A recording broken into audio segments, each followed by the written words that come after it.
tardes a todos, señor director, miembros del RIDEA, señoras y señores, gracias por su presencia, por responder a la convocatoria de esta última sesión del ciclo Asturias en tiempo de epidemias. En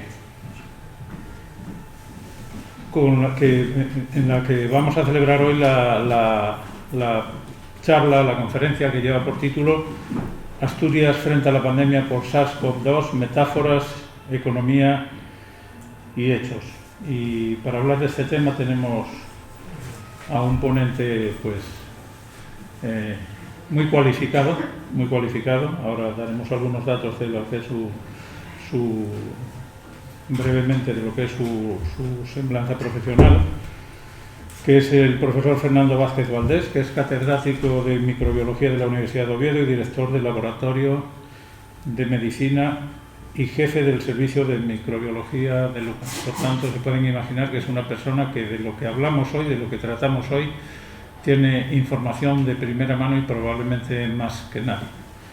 Aparte de que tiene otras grandes cualidades, Fernando, el profesor Vázquez, como es su afición a la historia de la medicina, y es un erudito en la historia de las enfermedades infecciosas, con lo cual la charla de hoy está garantizado que va a ser grata y que nos va a enseñar muchísimas cosas.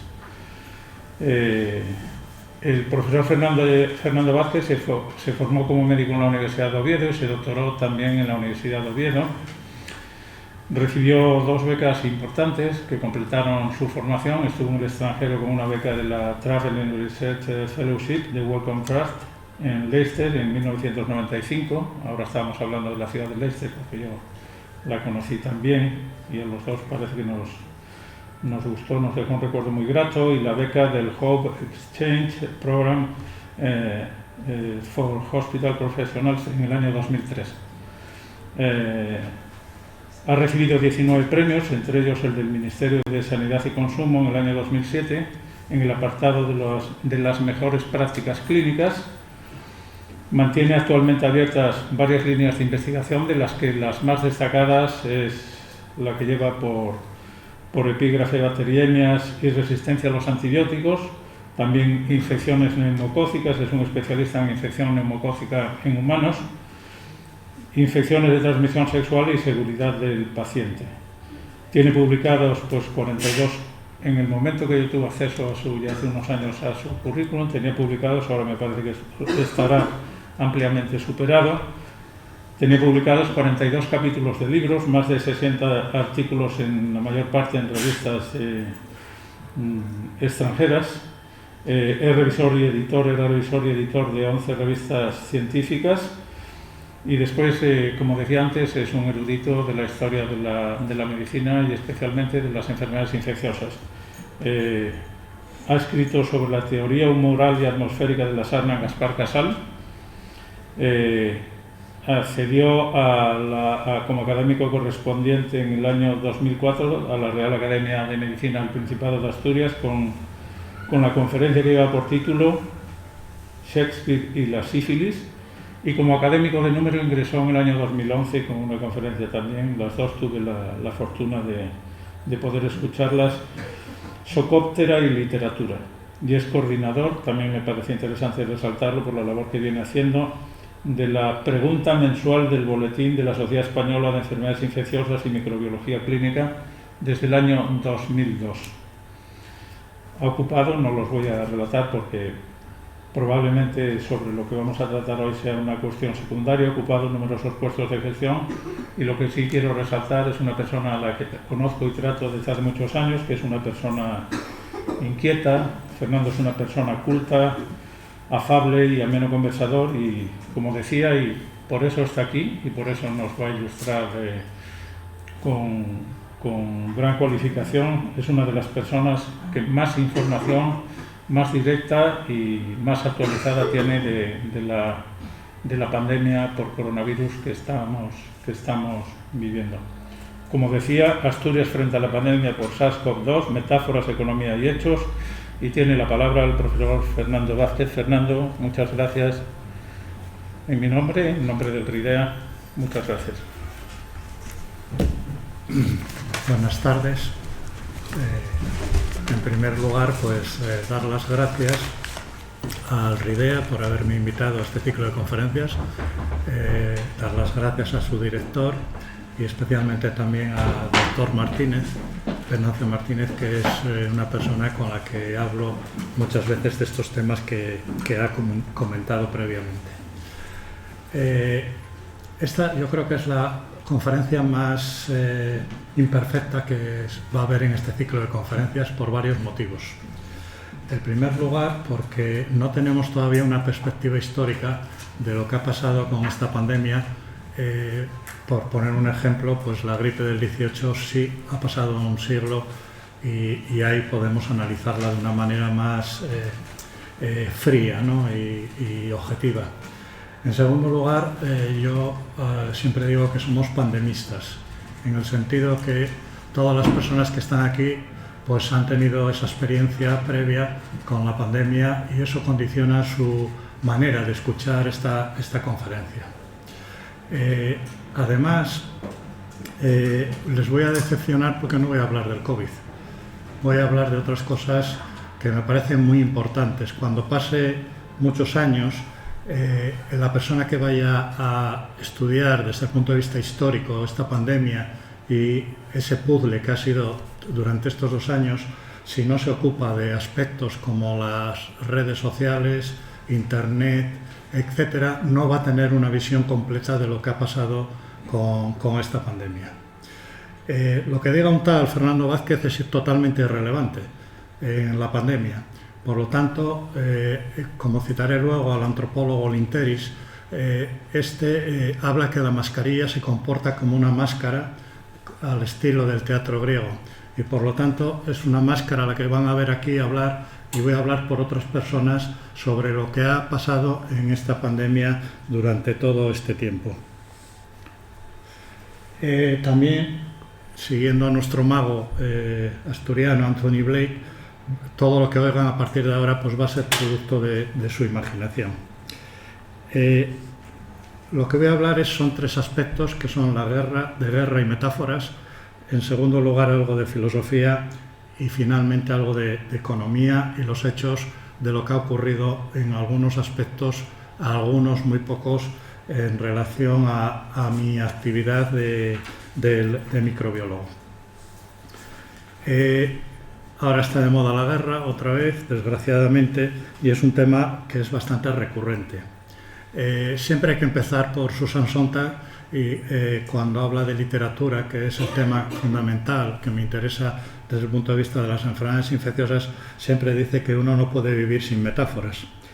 ¿Cuáles son las metáforas de esta pandemia? Pues la primera, para el filósofo Peter Sandy, la metáfora visual por excelencia es la pantalla partida, sobre todo en el confinamiento. Él lo retrotrae a las películas del 68 de Norman Jewison, el asunto de Thomas Crown y las películas de Brian De Palma. Yo me atrevo a introducir también la película de Sam Peckinpah, la balada de Cable Ove, y que son esos antecedentes de esa pantalla partida que supone la pandemia. En algunos países se ha recuperado algunos seres, una especie, en este caso en Japón, amebi, que es una especie de mezcla de sirena y de pájaro y que ha sido el símbolo de esta pandemia en ese país, dando nombre al app de búsquedas y numerosas conmemoraciones de la misma.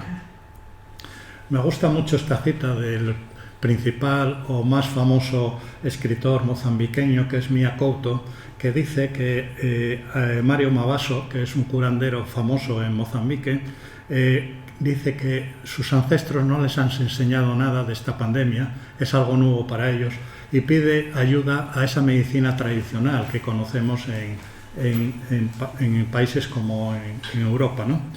Él, de alguna manera, está tendiendo puentes, que es una de las conclusiones que haré al final, entre esa medicina tradicional que conocemos y otras medicinas que necesitan un apoyo mutuo para combatir todos los problemas que han surgido con la pandemia.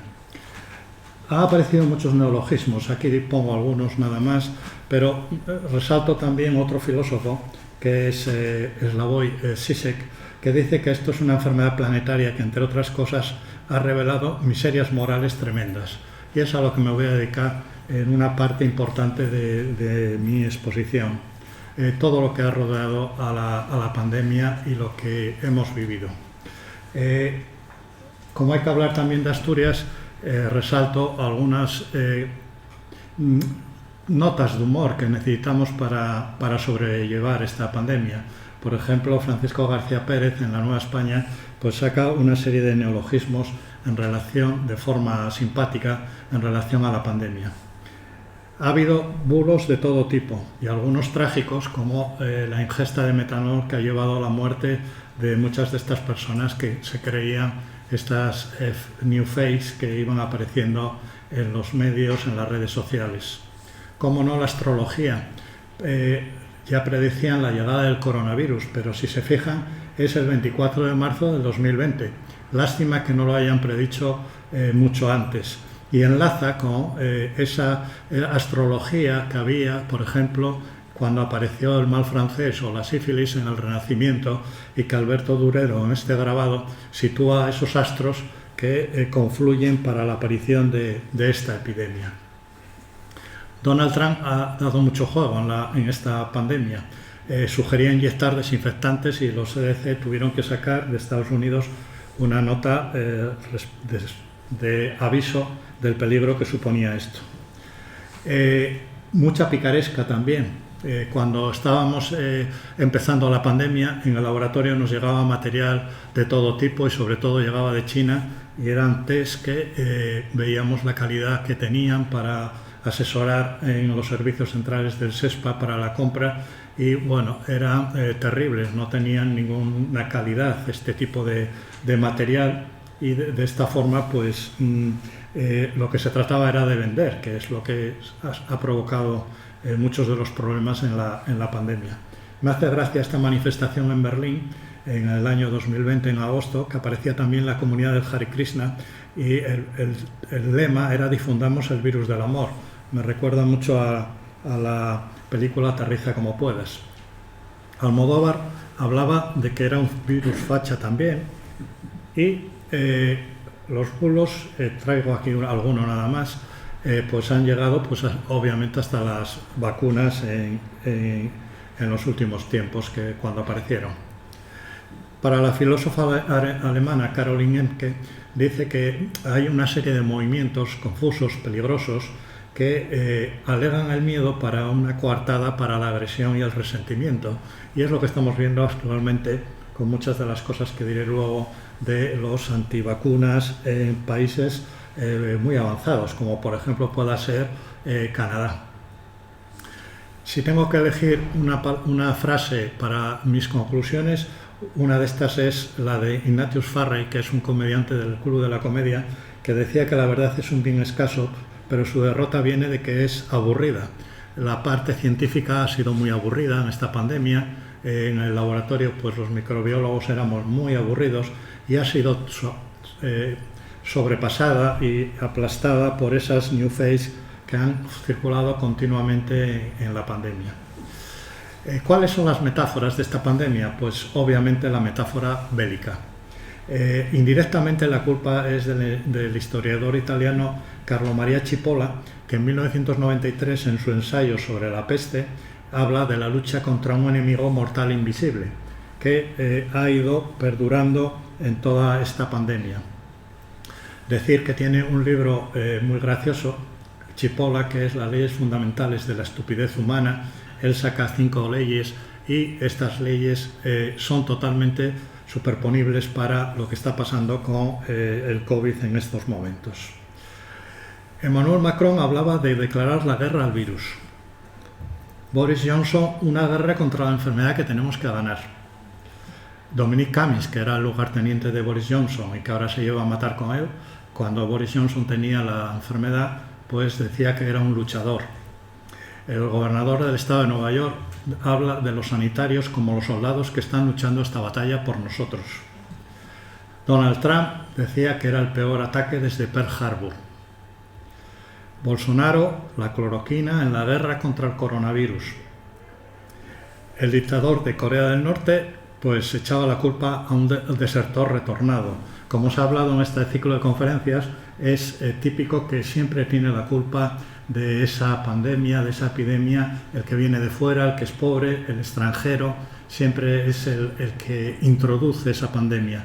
Recuerden ustedes cuando apareció el SIDA, que eran los haitianos los culpables, y en la gripe del 18 los españoles echaban la culpa a los portugueses, a los trabajadores portugueses que venían en tren desde Francia a Portugal. Siempre es una tónica general y es un patrón siempre el mismo. Pedro Sánchez habla de guerra y también de posguerra.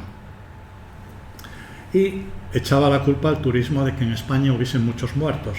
Echar siempre la culpa al otro, como digo. La OMS y nuestra María Neira habla de una estrategia casi militar de comando único. Los independentistas escoceses que la lucha hubiese sido mejor fuera del Reino Unido. Al final, como dice Francisco García Pérez en La Nueva España, la culpa es del Cariñena, hablando de la venganza de Don Mendo. No fui yo, no fui, fue el maldito Cariñena que se apoderó de mí. El echar siempre la culpa al empedrado. Richard Horton, el editor de The Lancet, decía que la retirada de Donald Trump de la OMS es un crimen contra la humanidad y que el régimen del Reino Unido es corrupto.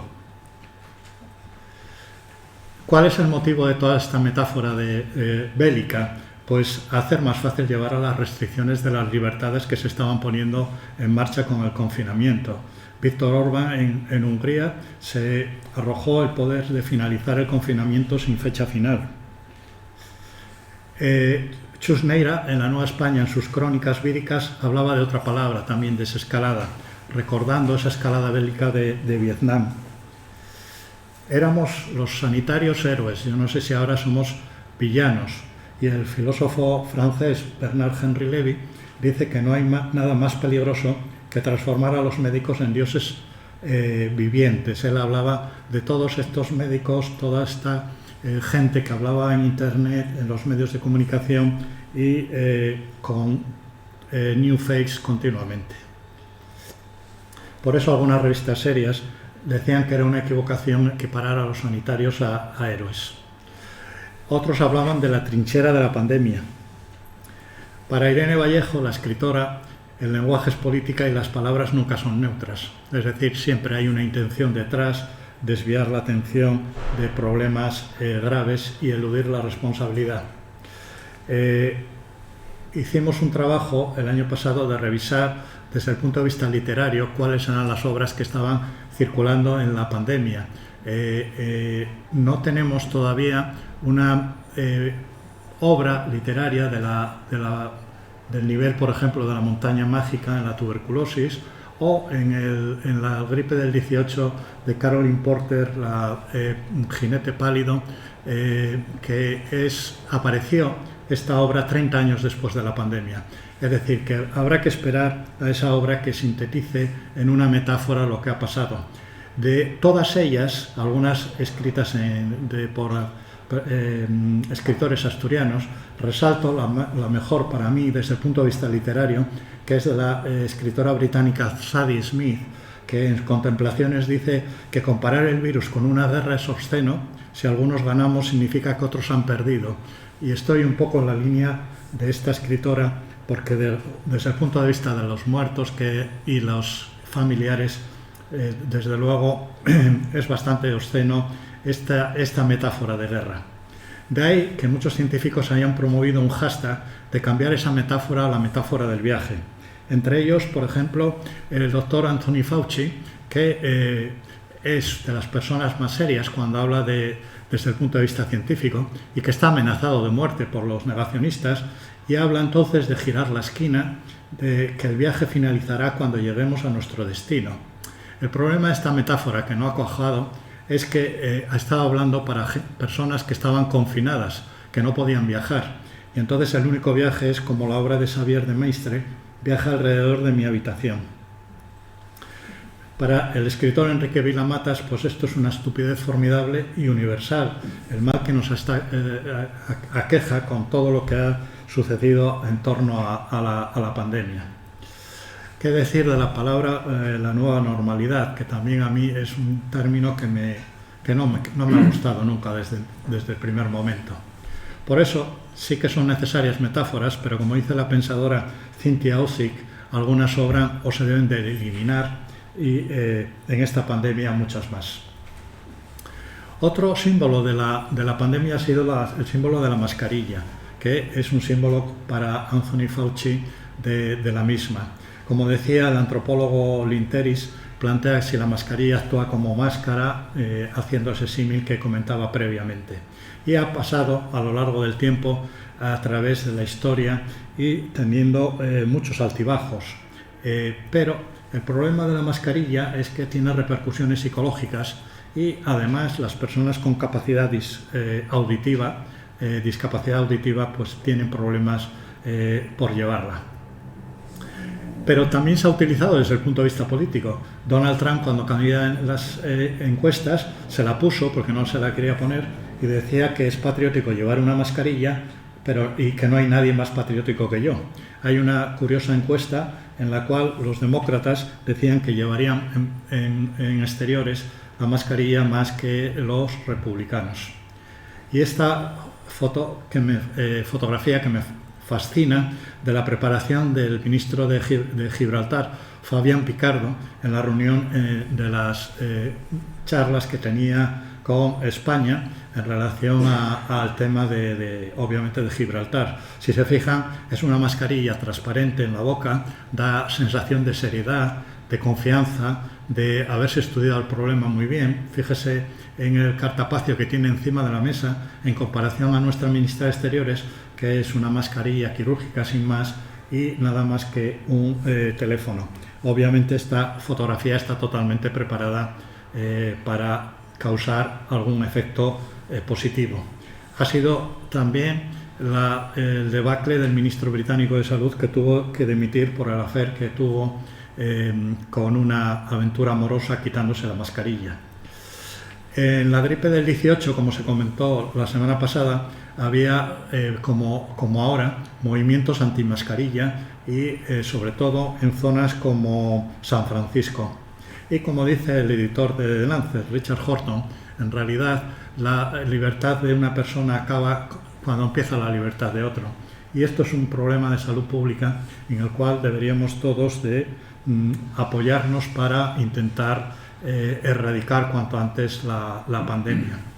De ahí también que en Irlanda pues hablaban de hipnosis en masa, de la utilización de las mascarillas. Y esta está repetida, perdón, hasta llegar a la polémica actual de la mascarilla en exteriores y su utilidad cuando no hay unas evidencias buenas de la misma, no así en interiores, que obviamente ya se ha estudiado perfectamente. Yo soy positivo en el sentido de que si lanzo la pregunta si somos más tolerantes con las personas de religión islámica. Si recuerdan, poco antes de aparecer la pandemia había una polémica importante en países como Francia de prohibirlo en público, y por lo tanto yo creo que ahora ha disminuido esa presión que había, y es otro puente que yo creo que hemos puesto con gente que piensa de otra manera, en este caso. Me gusta hablar también de los españoles por el mundo y que son famosos. Yo no conocía a este creador de cómics, Sergio García Sánchez, que la revista The New Yorker, que es una de las revistas más respetables de literatura, le encargó la portada para hablar para reflejar el tema de la vacunación en ese momento, que era en febrero del 2021. Cuando se estudia la pandemia, además de los medios de comunicación, es importante añadir el estudio de las tiras cómicas que han aparecido en los periódicos, y estas de Pablo García y Rogelio Román en la Nueva España me parecen de las mejores que he visto, porque he ido durante estos 2 años recogiendo esta información y tengo prácticamente recogido, en este caso de estos 2 autores, de todas las que han sacado. Aquí es un ejemplo de las mismas, pero que día a día han testado lo que estaba pasando en esa sociedad, como cuando aparecían en la gripe del 18. En la gripe del 18 hay que estudiar los periódicos de la época y también esas tiras cómicas para entender esa pandemia, hasta llegar en estas tiras cómicas a la polémica de Djokovic y ser el mártir de los antivacunas.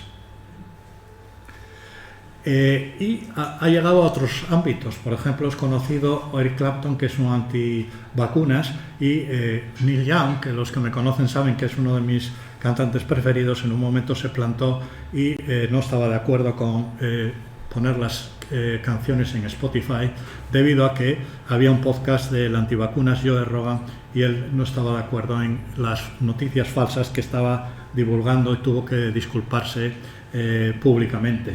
Y a él se añadieron, a Neil Young, pues otros cantantes como Joni Mitchell, por ejemplo. Para que comparen las tiras cómicas, estas son de The Times, que son también muy buenas y muy elaboradas, y que trata todos los momentos que ha habido, por ejemplo aquí en la vacuna de AstraZeneca y esa guerra antigua franco-británica. Y a lo largo de los días en el periódico han salido diferentes motivos de la pandemia, hasta llegar hasta este enero con los Reyes Magos y los test de antígenos. La verdad es que son también muy buenas y se puede extraer bastantes conclusiones a través de ellas. ¿Qué decir de Masi Rodríguez parando en Villalpando? Esos motivos hilarantes de esas conversaciones, que también ha sacado un libro, creo que se titula Pandemiando en Villalpando, y que les recuerdo que están escritos en Bable, ahora que tenemos esa polémica de la cooficialidad o no del mismo. Por supuesto, el WhatsApp ha lanzado stickers en relación a las vacunas, y hasta llegar al dilema ético de la vacunación obligatoria o no, del cual citaré un poco más adelante. O también en las tiras cómicas, pues las variantes del virus y los motivos, en este caso, de la variante del Pajares, por ejemplo. Los negacionistas pues dicen que se ha instrumentalizado esta pandemia. En parte pueden tener razón en algunas cosas, pero claro, lo que pasa es lo que está pasando ahora en Canadá, que hay unos movimientos tan importantes y tan organizados que ponen patas arriba a un país tan civilizado como pueda ser Canadá.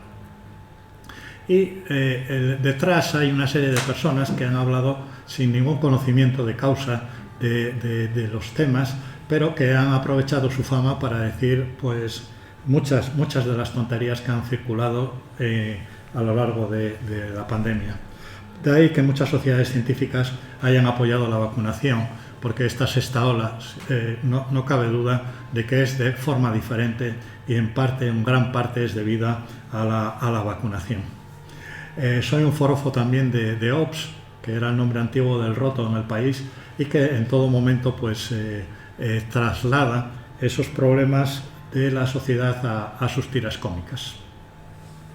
En segundo lugar, voy a hablar un poco de filosofía y en relación a la pandemia. El primer filósofo es Thomas Hobbes, que en el Leviatán habla de cuánta libertad estamos dispuestos a renunciar por la seguridad de vivir bajo la protección de un Estado poderoso. Si recuerdan, toda esta pandemia ha habido siempre una crítica a los gobiernos y a cómo estaban manejando esta pandemia. Y hemos entrado, o yo creo que hace muchos años ya, en el futuro orwelliano de 1984, y la pregunta es, todas las APPs, pero de las vacunas, pero si lo ven ustedes en las redes sociales, toda esa información que tienen de nosotros, qué va a pasar y cómo se está utilizando actualmente y hacia dónde vamos, sobre todo. Otra filósofa es la británica Philippa Foot, que planteó un problema filosófico y ético que es el denominado el dilema del tranvía. Para los que no lo conocen, es un tranvía que circula sin freno y que un malvado ha atado a una vía 5 personas y en otra una persona. Entonces el dilema ético es qué deberíamos de hacer, si podemos desviar o no ese tren, ese tranvía. La mayoría probablemente elegiría el punto de vista consecuencialista, una sola persona frente a 5. Pero ¿qué pasa si esa persona es un familiar, un ser querido? Entonces entramos en otro dilema ético dentro del dilema del tranvía. Y esto viene a cuento en relación a lo que ha pasado con algunos políticos, por ejemplo, como Boris Johnson. Él planteó de entrada el no confinamiento y sufrió una presión muy importante de la opinión pública y tuvo que dar marcha atrás. En el periódico Expansión salía cómo manejaban los países la pandemia y curiosamente España, que tiene un sistema sanitario bueno, en teoría no tan bueno como creíamos, pero bueno, comparado con nuestro entorno, salía muy mal parado. Yo no sé los motivos, habrá que analizarlos. Probablemente a lo mejor el hecho de tener 17 autonomías con decisiones diferentes puede haber influido en ese ranking que tenemos tan malo en España. Además, en la Expansión hablaban de los sistemas mentales. El cerebro de neocortes es el de la lógica, pero la mayoría de todos los políticos apelan al cerebro límbico, a las emociones, para ganar las elecciones, y también lo han apelado para los motivos de tomar decisiones en esta pandemia. Y ha habido en esos sistemas mentales diferentes sesgos que han afectado a los ciudadanos. Había personas que cuanto menos saben, más tienden a actuar como si supieran de ello. Otros que si hay alguien que me refuerza mis opiniones, pues es algo más reforzado. Lo que diga el jefe, otros, o el superior, y otros atribuir lo bueno y lo malo a quien más visibilidad tiene.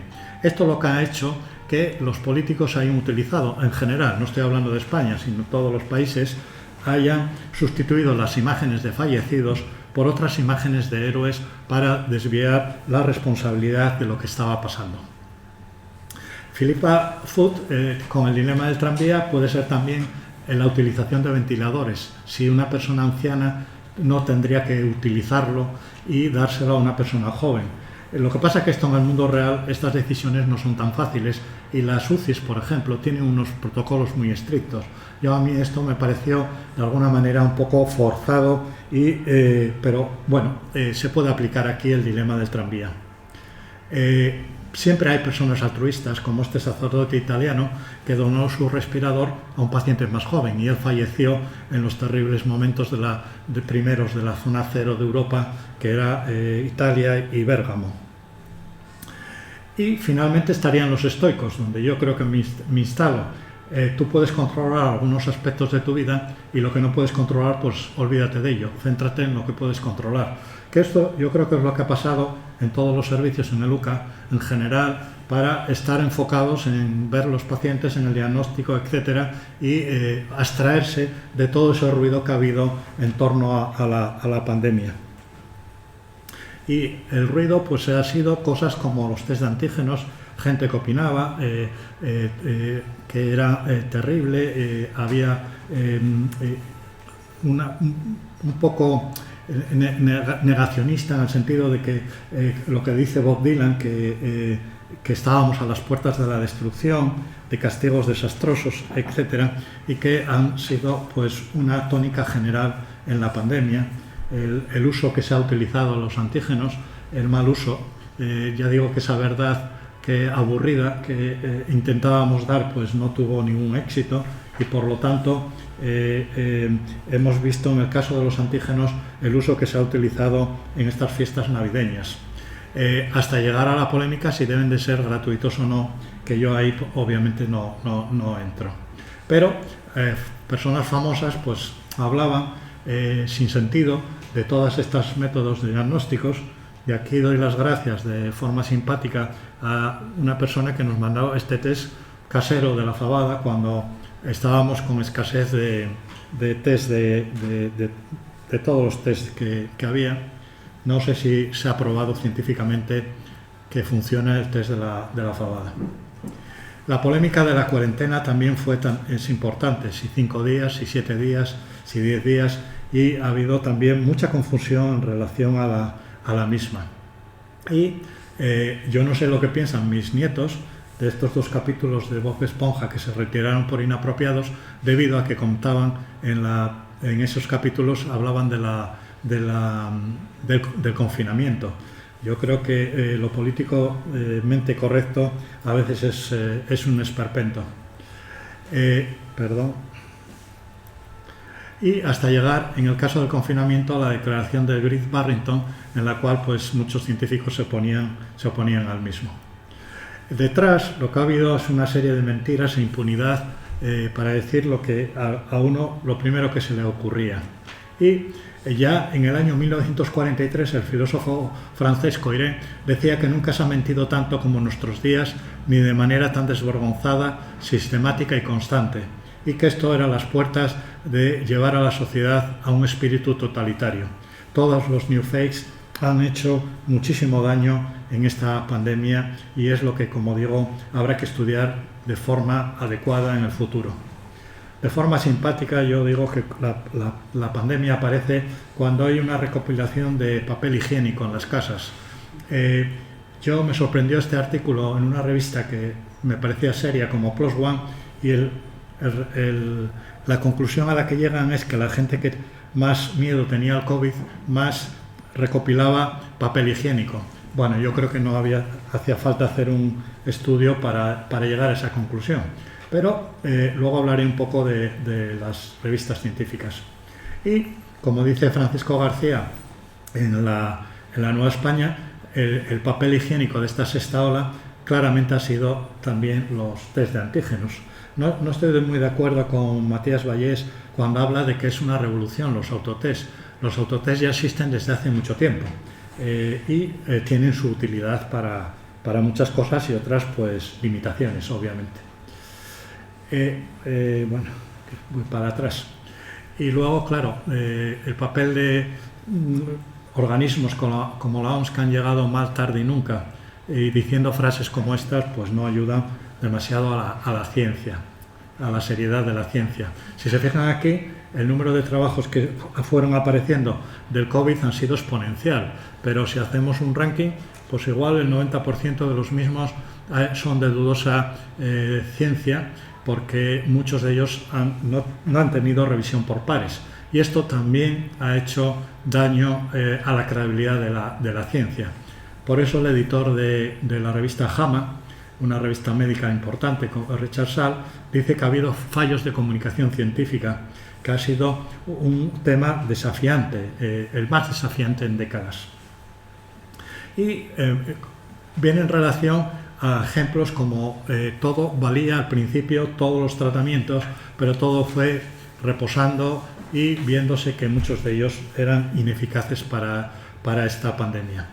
Y detrás pues está ese Dios Jano con dos caras, una maravillosa de que la vacuna se ha conseguido en un tiempo récord, por ejemplo, y otra el que la industria farmacéutica y la industria diagnóstica han querido hacer caja cuanto más mejor y lo más rápidamente posible. Traigo un ejemplo aquí. Pfizer empezó con una eficacia del 90% de la vacuna, contraatacó Moderna con el 94,5% y luego Pfizer habla de un 95%. Yo no sé si conocen esos puntos Parker de valoración de los vinos. Por cierto que Parker debe estar totalmente alcoholizado con tantos vinos que prueba.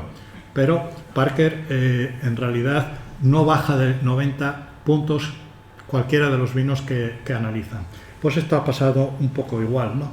Y claro, si hay ejecutivos como el de Pfizer que se enriquecen y salen en la prensa, lo que nos lleva al final es a que todos estos negacionistas antivacunas pues darles la razón de que hay una conspiración alrededor de la pandemia.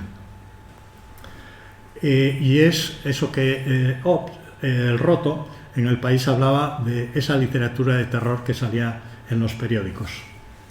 Y estos movimientos se han agrupado de tal forma que ahora a mí lo que me preocupa es que tenga impacto sobre algo que habíamos ganado, como es, por ejemplo, las vacunaciones infantiles y otros aspectos de salud pública que ya creo que deben de ser pasado. Finalmente, la economía y cómo lo hemos hecho en ese pequeño sitio, en esa aldea que es Asturias, en este globo terráqueo. Los economistas hablan de lo que denominan la incertidumbre radical. Vienen a decir que los modelos matemáticos no sirven para explicar todo el problema en una pandemia o el mundo en general. Entonces ellos hablan de zonas de incógnitas conocidas que se intentan mitigar a través del aprendizaje y incógnitas desconocidas a través de la resiliencia. Ejemplos de ese aprendizaje pues son, en primer lugar, cuando el gobierno francés tuvo los atentados en París, medicalizaron los trenes para llevar el transporte de pacientes críticos a otras zonas de Francia. En Singapur, creación, y en China, de algún hospital, que el ejemplo aquí es el Hospital de IFEMA de Madrid. Y en Suiza, el acopio de material e instalación de almacenes de empresas privadas para tener un abastecimiento constante de las pruebas diagnósticas, etc.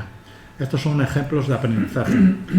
Y este aprender de los otros, como dice la filosofía aristotélica, lo aprendemos al final y lo hemos aprendido actuando. No teníamos tiempo para sentarnos y había que hacer y poner en marcha todos los mecanismos posibles. Y resalto una palabra de humildad, porque nos hemos equivocado bastante, y yo el primero, en la previsión de todas estas olas que iban apareciendo y cómo iba a pasar o lo que iba a pasar en ese futuro inmediato. Y la verdad es que he fallado continuamente. Por ejemplo, de aprender de los otros, el SESPA en infraestructuras reforzó la red de laboratorios. La fase preanalítica era un cuello de botella porque venían los volantes de peticiones de las pruebas en papel. El SESPA había empezado a crear un sistema informático único de laboratorio para toda Asturias, pero tuvo que desgraciadamente pararlo por la pandemia y ahora lo ha retomado porque evita esos cuellos de botella que hablaba. En el servicio de microbiología, la sección de virología, desde los años 80 había trabajado en cultivos celulares, lo cual nos dio esa ventaja añadida de poder mitigar esa escasez de medios, de los medios de la toma de muestras, etc. Ese know-how, ese conocimiento de poner en marcha una PCR en 7 días, que ya es conocido por la prensa y que nos dio la posibilidad de reforzar a los hospitales comarcales que lo requiriesen también. El tiempo de respuesta de 6 horas, 24 horas, 7 días a la semana, que sirvió para dar en el menor tiempo posible pues esa información para la toma de decisiones. Ese trabajo en equipo coral, yo aquí pues algunos teníamos más visibilidad, como el laboratorio, urgencias, la UCI, medicina interna, neumología, pero detrás en el hospital había otros como mantenimiento, riesgos laborales. No voy a citarlos porque me olvido de algunos, seguro, que fueron importantísimos también en esta pandemia. El hecho de que el laboratorio estaba internalizado y cerca de los clínicos permitió cambiar los flujos de trabajo. Había reuniones diarias continuamente. Trabajamos con los servicios centrales del SESPA para el aprovisionamiento y llegamos a tener 6 planes de contingencia por si fallaba alguno de los anteriores en ese abastecimiento, que era un problema en los primeros momentos. Había que construir un relato de preguntas y respuestas del valor que tenían esas muestras, esos test diagnósticos también. Y en esa estrategia de las 3 T's, que es en inglés testar, rastrear, tracking y tratar. Ese documento de preguntas y respuestas lo teníamos hecho en abril del 2020. ¿Y por qué digo esto? Porque en revistas importantes como el Clinical Infectious Diseases lo sacaron en junio del 2020.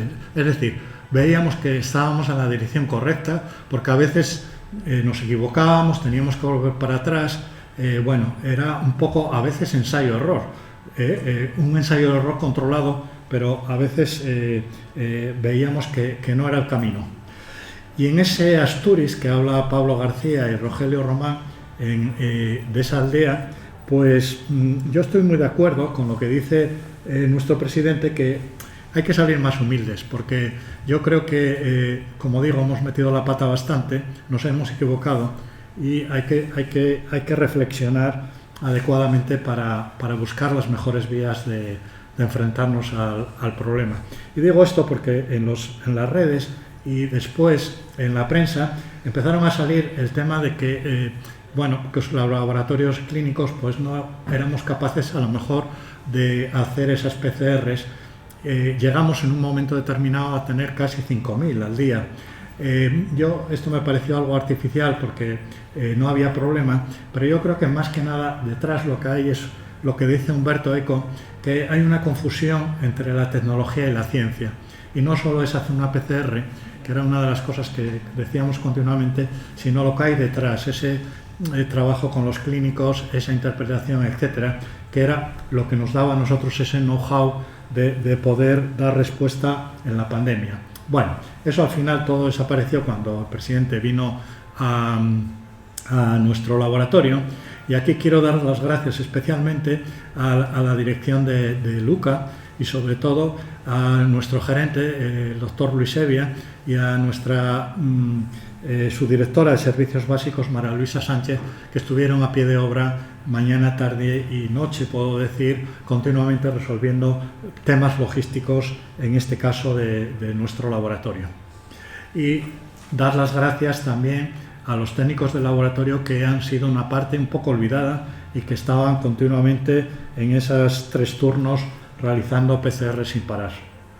Al final, pues nos dieron el Asturiano del Mes en la Nueva España, ya que sacó mucho la Nueva España, y de alguna forma pues reconocer el trabajo que era nuestro deber, nada más, obviamente. Pero que huyendo un poco de esa carrera de quién hacía más PCRs, que también fue muy constante a lo largo de la pandemia. Y digo esto porque ha habido lo que yo llamo la caraja monumental en relación a todos los test, qué valor tenían, etcétera, y sobre todo desde el punto de vista de la utilización de los políticos, como siempre, en todo el mundo ha sido una constante. Y si tengo que poner una imagen de lo que ha sido la pandemia en las manos de los políticos, pues sería esto, ¿no? Esa caraja monumental que ha habido y que lastró muchas veces esa reflexión científica de la utilización, en nuestro caso, pues de los test y de otras cosas. Finalmente, las incógnitas desconocidas, la resiliencia, esa visión de adelantarnos, a veces metiendo la pata, adaptación al cambio, toma de decisiones, esos medios que teníamos que fueron muy útiles en algunos momentos determinados y que de alguna forma nos salvaron.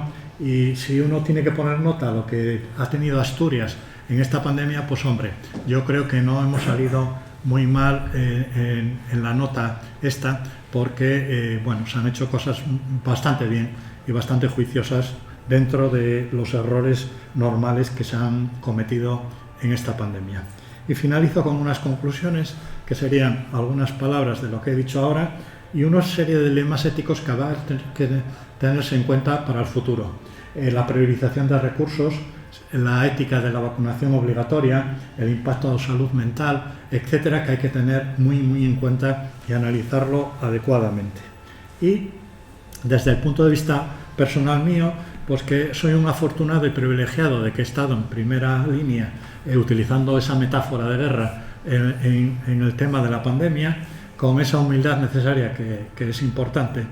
Y hay que tender puentes entre medicinas, por ejemplo, tradicionales y orales, que hablaba antes, y con esos negacionistas, esos antivacunas, y pasa solo por una ciencia muy rigurosa, con una buena ética, y educando al ciudadano, a los chicos, de que aprendan de esta pandemia para el futuro. Y recordarles a los negacionistas, a los antivacunas, enfermedades como la viruela y la polio, que producían mucha mortalidad y muchos efectos secundarios. En ese reconocimiento del horror que describe Joseph Conrad en El corazón de las tinieblas. Esto se nos ha olvidado porque ya no existe prácticamente, la viruela ha sido erradicada y polio prácticamente también. Por lo tanto, hay que recordar esos tiempos pasados y el valor que puedan tener esas vacunas en este caso. Y un poco pesimista, estoy de acuerdo con el fotógrafo Steve McCurry, que dice que la tragedia es que esta pandemia no nos enseñará nada. Si no aprendimos nada de la gripe del 18, porque hemos tenido los mismos estereotipos, es difícil que la gente, esos niños que luego serán mayores y puedan enfrentarse a otra pandemia, aprendan de esta. Y saben que he echado, yo lo que más falta he echado en esta pandemia es algo que hay un poemario del poeta Luis Rosales que siempre me gustó el título, que se titula Oigo el silencio universal del miedo. Yo creo que ha faltado mucho silencio. Hemos tenido un rumor continuo y necesitábamos ese silencio para reflexionar y hacer las cosas lo mejor posible. Y esto es lo que yo he echado en falta durante la pandemia. En nombre de todas estas personas que han hablado por mí, les doy las gracias por su atención. Muchas gracias.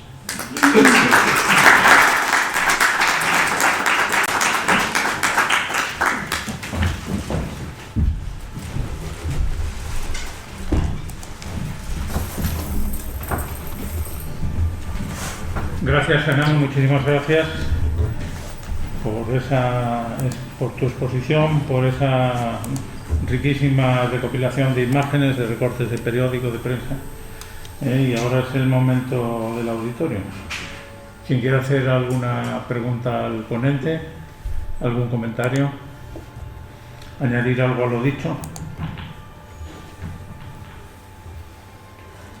puede levantar la mano y...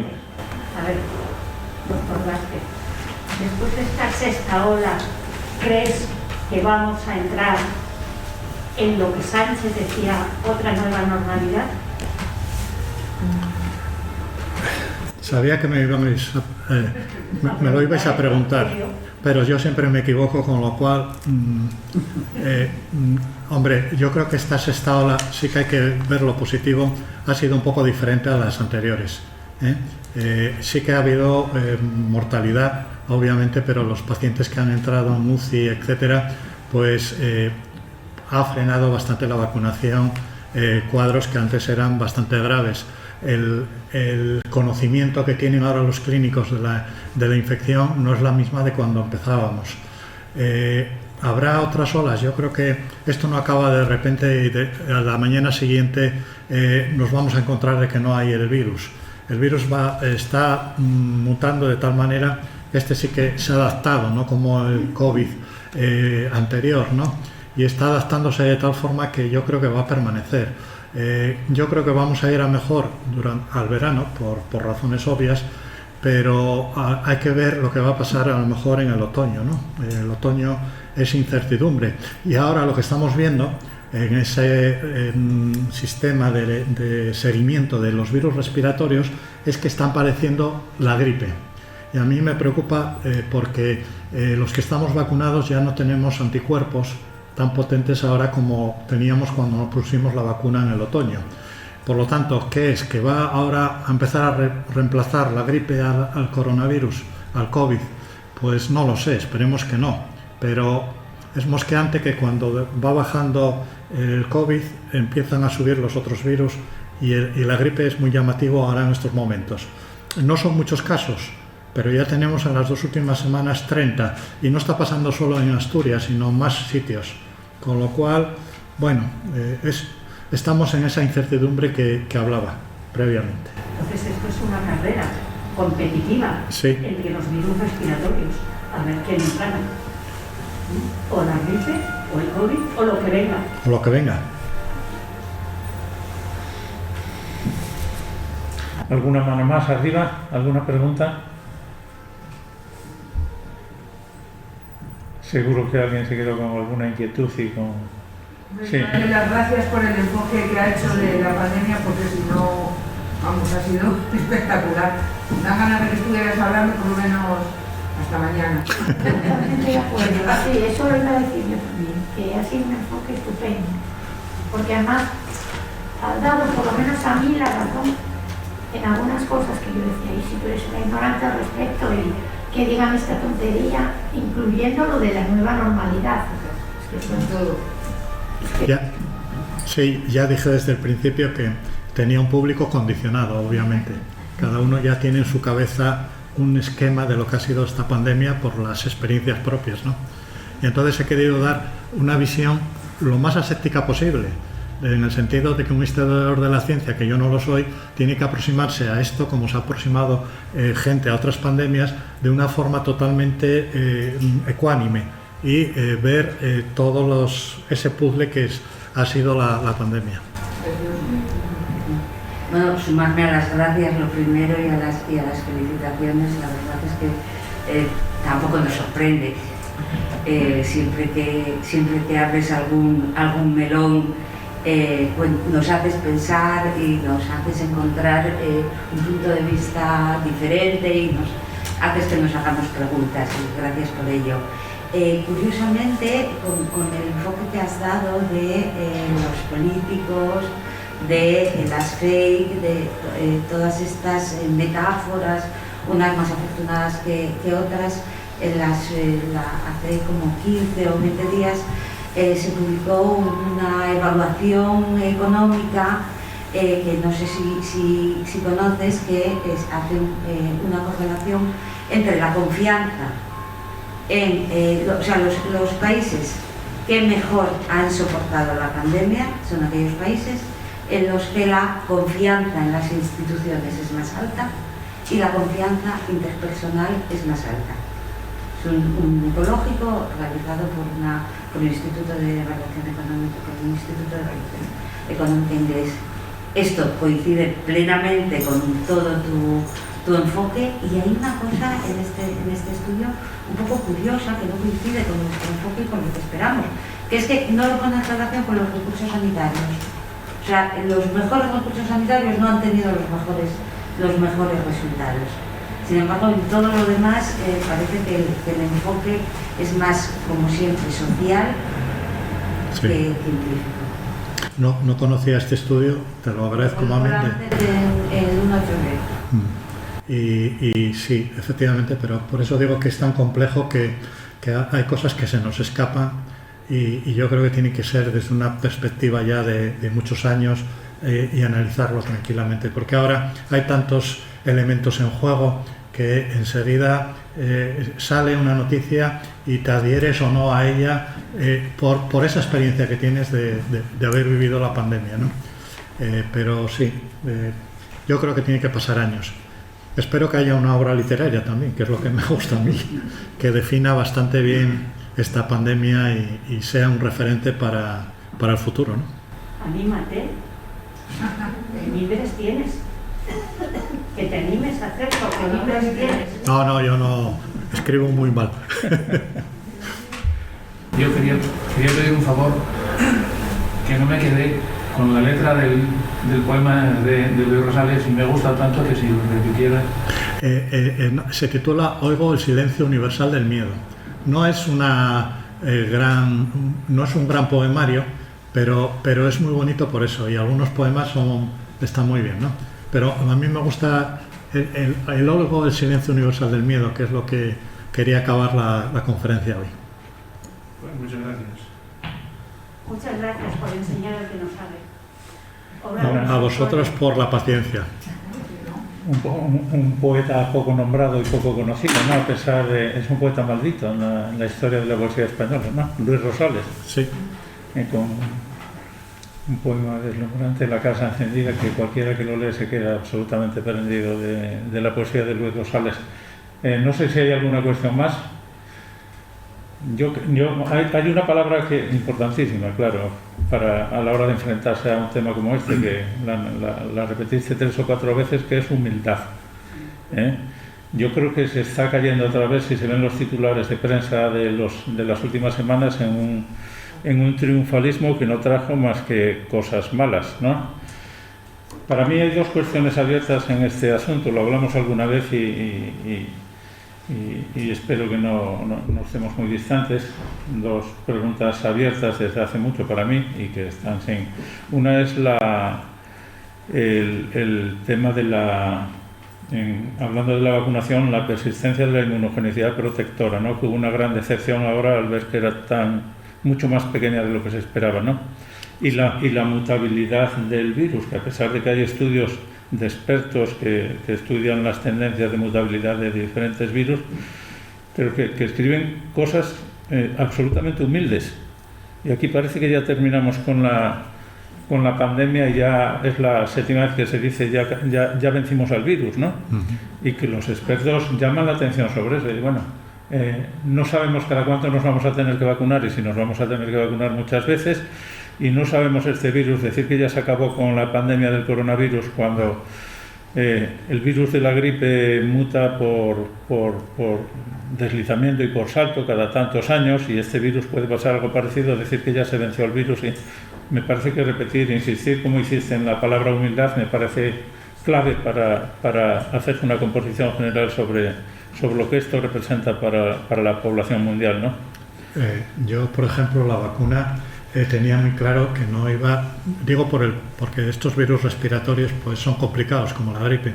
Yo la asociaba más a la gripe, que me imaginaba que iba a tener el mismo efecto, ¿no? Protector, de bajada de inmunidad, etcétera.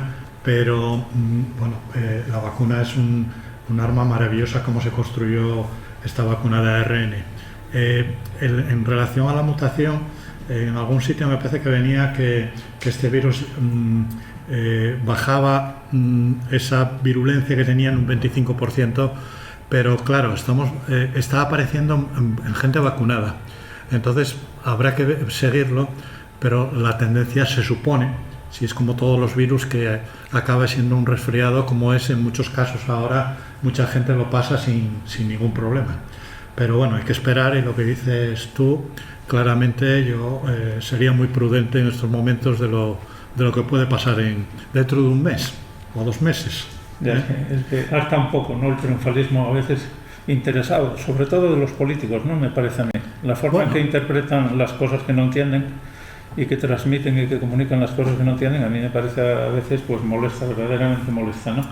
Y la industria farmacéutica yo creo que ha tenido un papel también de daño, en el sentido de que ellos querían vender vacunas, ¿no? Estaba totalmente indicado, pero tenía que haber sido de otra forma, pero bueno, es el mundo. Yo este mundo, no solo para la pandemia, estamos en un mundo actualmente, ahora viene el metaverso, este universo que nos está llevando fuera de la realidad totalmente. Y claro, la gente es muy manipulable a través de las redes sociales, que es el problema que ha habido fundamentalmente. Hay gente que se ha creído todo, ¿eh? Entonces, por eso digo que es fundamental la educación, tener una educación y enseñar aquellas cosas que son claramente inmutables. Y luego la ciencia es muy lenta. Cuando hace un siglo, un señor que era Chapin dijo que los virus del gripe se transmitían fundamentalmente por las gotitas. Ha tenido que pasar un siglo y aparecer la pandemia del COVID para saber que el principal mecanismo de transmisión es la transmisión aérea, pero era una verdad inmutable, que hoy sabemos que no era así.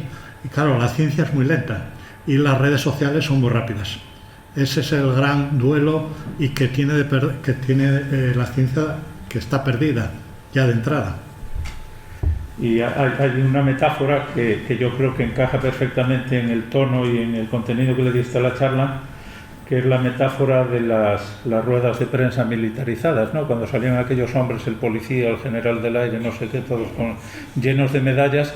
Esa es una metáfora muy fuerte de lo que nos acabas de transmitir, ¿no? Y que a mí me producía me escandalizaba un poco, la verdad. Ya en el momento, a pesar de que no entendíamos nada, me parecía un poco escandaloso aquello, ¿no? Militarizar aquellas comunicaciones tan pobres porque había poca información en aquel momento. Y una cuestión, vamos, breve, y perdonen por... Yo creo que los ensayos clínicos, la Agencia Europea del Medicamento y las vacunas salieron bastante dañadas de todo esto, las tres cosas, ¿eh? Y eso que soy pediatra y soy un activista vacunador, ¿no? Bueno, yo lo y por un problema, para mí, creo, sí, sobre todo de comunicación. Yo creo que también había una urgencia. Hay que ponerse en los momentos más críticos de la pandemia. Había una urgencia de sacar algo que pudiese frenar al virus. Y entonces esos ensayos, pues, claro, los tiempos fueron muy breves. Y entonces no tenía un espectro adecuado de todo lo que estaba pasando con esos ensayos. Pensando bien, ¿eh? Pero sí que es verdad que, bueno, en algunos momentos, bueno, deseaba. No voy a citar un organismo, pero en el tema emitió un informe que en el laboratorio nos mirábamos unos a otros y decíamos, Dios mío, ¿cómo se puede sacar este informe? En relación a algún tema de diagnóstico. No nos lo creíamos. Entonces, bueno, hay que ser positivos. Tenemos una vacuna y este problema pues está yendo a menos. No sabemos a dónde vamos a llegar. Yo quiero decir que tenemos que aplaudir a la ciencia. Los científicos hemos estado minusvalorados y esta pandemia ha demostrado que la ciencia es la principal herramienta para avanzar en la salud, en el bienestar, en todo. Entonces, chico, como científico que eres, y como soy, aplaudo a la ciencia y a sus gentes. Ese es el camino. Yo creo que si se mira retrospectivamente hay que reconocer que aquí en Asturias se hicieron claramente mejor las cosas que en otros sitios. Y bueno, la cabeza visible o una de las 2-3 cabezas visibles de aquí en Asturias de lo bien que se hicieron las cosas es Fernando, ¿no? Toda la gente que trabajó con él y que él nos acaba de comentar y que estaban detrás de él en la toma de cualquier decisión. Asturias se distinguió desde el principio de forma muy positiva respecto al resto de las comunidades.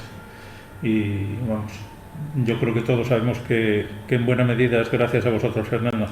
Pero no por Fernando Vázquez.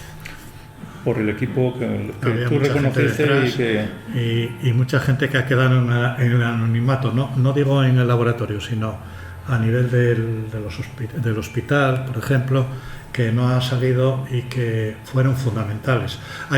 Por poner un ejemplo, en tiempo récord se preparó una UCI por el Servicio de Mantenimiento de Meluca, Mamen lo sabe porque estaba en ese momento allí, y ese fue un esfuerzo muy importante. Esa gente también merece un reconocimiento en esta pandemia. Y te agradezco mucho por lo que te hayas acordado de Luis Evia, del gerente de Luca, bueno, al que quiero, es amigo mío desde niño y lo quiero mucho y yo soy de los que creo y deseo que se reincorpore pronto yo soy de los optimistas. Pues es una figura extraordinaria. Para mí es la cabeza más brillante que hubo en la gestión sanitaria asturiana desde hace muchos años, desde que yo me fijo en esas cosas, ¿no? Vamos, extraordinario. Era de justicia nombrarlo porque esta dirección de Luca ha tenido que bregar con una pandemia. Ninguna dirección ha tenido que hacer lo mismo. Y claro, había que tomar muchas decisiones y era difícil. Es que además, para los que no somos del oficio, resultó asombrosa la valentía de muchas personas que conocíamos, enfermeros, enfermeras, de todo tipo, recién jubilados, con un día pero bueno, y de repente surge la llamada a que hay que atender a la gente y estamos en una situación gravísima. Conozco muchísimos casos que se notaron, están jugándose la vida, eso hay que decirlo. Y eso lo vemos muy pocos que tenemos contacto desde fuera con el mundo de la medicina, pero no se hace notar como se debería, quiero decir.